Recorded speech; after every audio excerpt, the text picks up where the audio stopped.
नमस्कार, मैं हूं नारायण शर्मा और आप देख रहे हैं AINS न्यूज 24 चैनल। अब खबरें विस्तार से। छत्तीसगढ़ कांग्रेस के प्रदेश अध्यक्ष दीपक बैज ने बीजापुर जिले में हुई नक्सली मुठभेड़ में निर्दोष ग्रामीणों को मारे जाने का आरोप लगाते हुए घटना की जांच के लिए कमेटी बनाए जाने की बात कही। उन्होंने कहा कि एक तरफ सरकार दावा कर रही है कि बीजापुर जिले के पीडिया जंगल में मुठभेड़ के दौरान 12 नक्सलियों को मार गिराया गया, जबकि गांव वालों का कहना है कि वे नक्सली नहीं थे, वे तो ग्रामीण थे। दीपक बैज ने कहा कि कांग्रेस की जांच कमेटी में पूर्व विधायक संतराम नेताम संयोजक होंगे और उनके साथ 7 अन्य सदस्य भी होंगे। उन्होंने कहा कि जांच रिपोर्ट आने के बाद आगे की रणनीति तैयार की जाएगी। बीजापुर जिले के पीडिया में हुई नक्सली सुरक्षा बलों के मुठभेड़ पर गांव वालों ने सवाल खड़ा किया है। गांव वालों का कहना है कि इस घटना में निर्दोष ग्रामीण मारे गए हैं और इस घटना में एक गूंगे युवक सन्नो की भी हत्या हुई है। गांव वालों के सवाल के बाद कांग्रेस पार्टी ने इस घटना की जांच करने का निर्णय लिया है और कांग्रेस पार्टी ने हमारे 2 बार के विधायक, विधानसभा के पूर्व डिप्टी स्पीकर संतराम नेताम जी के संयोजक में 8 सदस्यीय जांच दल का टीम गठित किए हैं ताकि वो घटना स्थल जाएंगे, ग्रामीणों से चर्चा करेंगे और वस्तु स्थिति का रिपोर्ट कांग्रेस पार्टी को सौंपेंगे। जांच कमेटी के रिपोर्ट आने के बाद कांग्रेस पार्टी इस घटना पर अपनी रणनीति तय करेगी।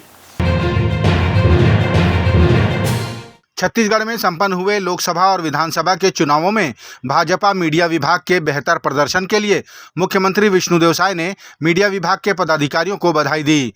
इस मौके पर मुख्यमंत्री निवास में एक विशेष कार्यक्रम भी रखा गया, जहां मुख्यमंत्री ने भाजपा के मीडिया विभाग के पदाधिकारियों से संवाद भी किया। कार्यक्रम में मीडिया विभाग के प्रवक्ताओं ने राज्य के कृषि, नक्सल, शिक्षा और स्किल डेवलपमेंट सहित विभिन्न मुद्दों पर अपने सुझाव मुख्यमंत्री के समक्ष रखे, जिन्हें मुख्यमंत्री ने गंभीरता से सुना भी और विचार करने का आश्वासन भी दिया। उत्तर प्रदेश के झांसी में इंडिया गठबंधन की संयुक्त चुनावी रैली का आयोजन किया गया, जिसमें मंच पर कांग्रेस से राहुल गांधी और समाजवादी पार्टी से अखिलेश यादव उपस्थित रहे। इस दौरान मंच से दोनों ही नेताओं ने समाजवादी पार्टी और कांग्रेस पार्टी के प्रत्याशियों को जिताने की अपील की। मंच से राहुल गांधी ने कहा कि झांसी में भी स्मार्ट सिटी के नाम पर शहर भर में सिर्फ छतरियां लटकाकर भ्रष्टाचार किया जा रहा है। उन्होंने एक बार फिर अडानी, अंबानी और प्रधानमंत्री नरेंद्र मोदी को लेकर ढेर सारी बातें कहीं। तो हमने मन बना लिया है, इंडिया गठबंधन ने, मैंने, अखिलेश जी ने मन बना लिया है कि जितना पैसा इन्होंने अरबपतियों का कर्जा माफ किया है, उतना ही पैसा हम गरीबों के बैंक अकाउंट में ठकाठक डालेंगे। मीडिया वालों, जो बोलना है बोलो। जब हम गरीबों को पैसा देते हैं मनरेगा में, कर्जा माफी में, ये कहते हैं गरीबों की आदत बिगाड़ रही है। आपको जो कहना है कह दो, हमें जो करना है हम करने जा रहे हैं। भाइयों और बहनों, पहला काम महालक्ष्मी योजना, हिंदुस्तान के सारे गरीब परिवारों की लिस्ट बनेगी। बुंदेलखंड में, उत्तर प्रदेश में करोड़ों लोगों के नाम इस लिस्ट पे आएंगे। लिस्ट में दलित, आदिवासी, पिछड़े, माइनॉरिटी, गरीब, जनरल कास्ट के लोग, किसान, मजदूर, छोटे व्यापारी, सारे के सारे लोग होंगे। और फिर भाइयों और बहनों, क्रांतिकारी काम होगा। ये काम दुनिया की किसी सरकार ने आज तक नहीं किया है। वो भाई सरबपति बना रहे हैं, हम करोड़ों लाखपति बनाने जा रहे हैं। राजधानी रायपुर की पुलिस ने नशे के 4 सौदागरों को पकड़ा। इनमें से एक महिला भी है। पुलिस ने इस अंतर्राज्यीय गिरोह के पास से कोकीन और MDMA नामक प्रतिबंधित मादक पदार्थ जब्त किया है। साथ ही एक ऑडी कार भी जब्त की है। क्राइम ब्रांच के एडिशनल एसपी संदीप मित्तल ने जानकारी दी कि नशे के खिलाफ रायपुर पुलिस की कार्रवाई लगातार जारी है। इसी कड़ी में सिंथेटिक ड्रग मामले में बड़ी सफलता हाथ लगी है। सिंथेटिक ड्रग के ऊपर में आज एक बड़ी कार्रवाई रायपुर पुलिस के टीम ने की है, क्राइम ब्रांच ने और थाने की टीम ने मिलकर, जिसमें एक अंतर्राज्यीय आरोपी महेश खड़का जो दिल्ली में रहकर इस पूरे नेक्सस को जो पूरे नेक्सस को चला रहा था, वहाँ से ड्रग्स को लाकर रायपुर में सप्लाई करता था।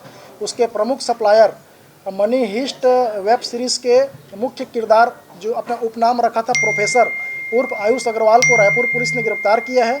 साथ में उसके 2 पैडलर लूसीफर उर्फ कुसुम हिंदुजा और एक चिराग, इन लोगों को हम लोगों ने अभी तक गिरफ्तार किया है। लगभग 9.6 ग्राम इनसे हम लोगों ने कोकीन और MDMA जब्त किया है। घटना में प्रयुक्त ऑडी कार को जब्त किया है। इनके पास से ATM, मोबाइल वगैरह, लैपटॉप जो हमको प्राप्त किए हैं उसको भी सीज किया है। लगभग 50 लाख रुपए का सामान इसमें हम लोगों ने सीजिंग किया है और अभी इन लोगों को हम लोग गिरफ्तारी के पश्चात विधिवत न्यायिक रिमांड के लिए भेज रहे हैं। आगे भी इसमें हम लोगों के पास टेक्निकल डेटा के आधार पर जो भी आरोपियों की गिरफ्तारी है, जो भी गिरफ्तारी आरोपियों का हमारे पास इन्फॉर्मेशन आएगा, उनकी गिरफ्तारी इस मामले में की जाएगी। राजधानी रायपुर के नगर निगम में आज अमृत मिशन के कार्य को लेकर 42 वार्डों के पार्षद, महापौर और अधिकारियों के बीच बैठक हुई।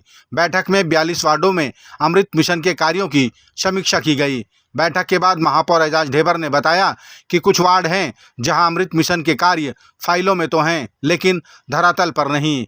ऐसे वार्डों को चिन्हित करके अधिकारियों को 10 दिन के भीतर कार्य पूर्ण करने के निर्देश दिए गए हैं। बहुत सारी जगह है जहाँ पर काम हो भी रहे हैं, काम नहीं भी हुए हैं। ऐसी भी जगह है जहाँ पर कुछ जगह तो ऐसी भी है कि जहाँ पर एक साल से मतलब फाइलों में काम हो गए हैं, मगर हकीकत में कुछ वो नहीं है। तो ऐसी सब जगह को चिन्हांकित किया गया है और 10 दिन के बाद उनको 10 दिन का समय दिया गया है कि जहाँ जहाँ काम नहीं हुए हैं उस कामों को वहाँ पर जल्दी से चालू करके 10 दिन के अंदर उस काम को ख़त्म करें, और नहीं तो फिर आपके जो अमृत के जो ठेकेदार हैं उसके भी पेमेंट रुकेंगे, संबंधित जो अधिकारी हैं उनके ऊपर भी कार्रवाई होगी। तो आज बैठक में बहुत सारे दिशा निर्देश दिए गए हैं। मुझे पूरा भरोसा है कि 10 दिन के अंदर जो काम है वो पूरे हो जाएंगे। इधर नगर निगम की नेता प्रतिपक्ष मीनल चौबे ने कहा कि बैठक में उपस्थित सभी वार्डों के पार्षदों ने अमृत मिशन के कार्यों को लेकर नकारात्मक बातें कहीं। मीनल ने कहा कि बैठक में उपस्थित सभी पार्षदों में से एक भी पार्षद अमृत मिशन के कार्यों से संतुष्ट नहीं है। हमने कल महापौर जी से कहा था कि अमृत मिशन के अधिकारी आपसे दावा कर रहे हैं, आप कल सारे पार्षदों को बुलवाइए तो आपके सामने सब स्पष्ट हो जाएगा। और जो हमको आशंका थी और जो हमारा दावा था, एक भी पार्षद है वो अमृत मिशन के काम से संतुष्ट नहीं है।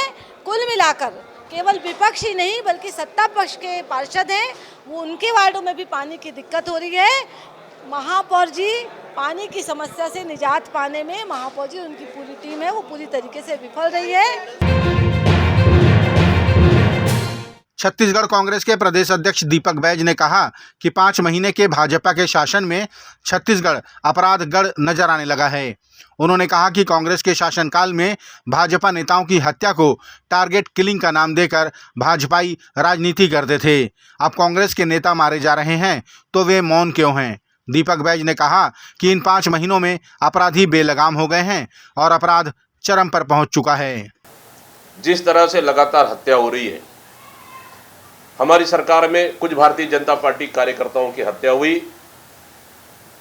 तो यही भारतीय जनता पार्टी के नेता टारगेट किलिंग बोलकर आरोप लगाकर राजनीति करते थे।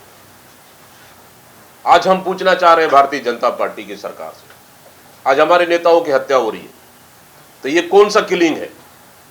सरकार को इस पे स्पष्ट करना चाहिए।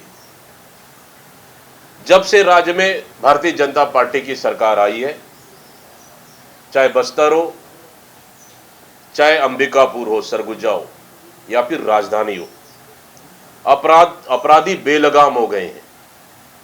राजधानी से लेकर पूरे छत्तीसगढ़ तक हत्या, लूट, डकैती, चाकूबाजी, अपहरण और छत्तीसगढ़ की माता बहनों पर अत्याचार लगातार बढ़ रही है। इस तरह से भारतीय जनता पार्टी की इस 5 महीने की सरकार में छत्तीसगढ़ को इन्होंने अपराध का गढ़ बना दिया है। राजधानी रायपुर के कुशाभाऊ ठाकरे वार्ड क्रमांक 7 की पार्षद सुशीला धीवर ने आरोप लगाया कि उनके वार्ड में बीएसयूपी और प्रधानमंत्री आवास के सैकड़ों मकान बनाकर लोगों को शिफ्ट कराया जा रहा है, लेकिन उनके पेयजल की व्यवस्था नहीं की जा रही है। वे सभी पार्षदों को ढूंढते हैं। पार्षद सुशीला धीवर ने कहा कि नगर निगम को जानकारी देने पर उन्होंने नई पानी टंकी के निर्माण का विकल्प बताया। इस पर पार्षद ने कहा कि निगम को पहले पानी टंकी बनानी चाहिए, फिर लोगों को बसाना चाहिए। प्रधानमंत्री आवास वाले यहाँ पर फ़ोन करेंगे नगर निगम में कि हमको व्यवस्था उपलब्ध कराइए, वो क्या करेंगे, जोन में फ़ोन करेंगे। अब जो हमारे वार्ड का संसाधन है वो फिर सब में डिस्ट्रीब्यूट होता है, तो कहीं ना कहीं वो नए लोगों के साथ साथ पुराने लोगों को भी परेशानी होती है। पेयजल की अभी इतनी खतरनाक समस्या आ गई दलदल सिवनी सड्डू में, अब वो किसको सुनाएंगे? पार्षद को ही सुनाएंगे। अब यदि हम अपनी बात को यहाँ पर आ करके रखते हैं और उसको हवा में उड़ाया जाए तो तकलीफ तो होती है ना। अब सीधा एक सॉल्यूशन बता रहे हैं, नई पानी टंकी का निर्माण। तो ठीक है, प्रधानमंत्री आवास आपने बनाया, जल मद के लिए तो करोड़ों रुपए आते हैं, केंद्र सरकार से भी आते हैं, राज्य शासन से भी होता है। तो आप पहले पानी टंकी बनाओ ना, उसके बाद फिर ला करके लोगों को बसाओ, ताकि हमको भी परेशानी ना हो, उनको भी ना हो। ये थे आज के प्रमुख समाचार। आप देख रहे थे हमारा लोकप्रिय यूट्यूब चैनल AINS न्यूज़ 24। अब हमें इजाज़त दीजिए, कल तक रोजाना की ताज़ा खबरों के लिए आप देखते रहिए हमारा लोकप्रिय यूट्यूब चैनल। हमारे यूट्यूब चैनल को लाइक, सब्सक्राइब और बेल आइकन के बटन को दबाना ना भूलें। नमस्कार।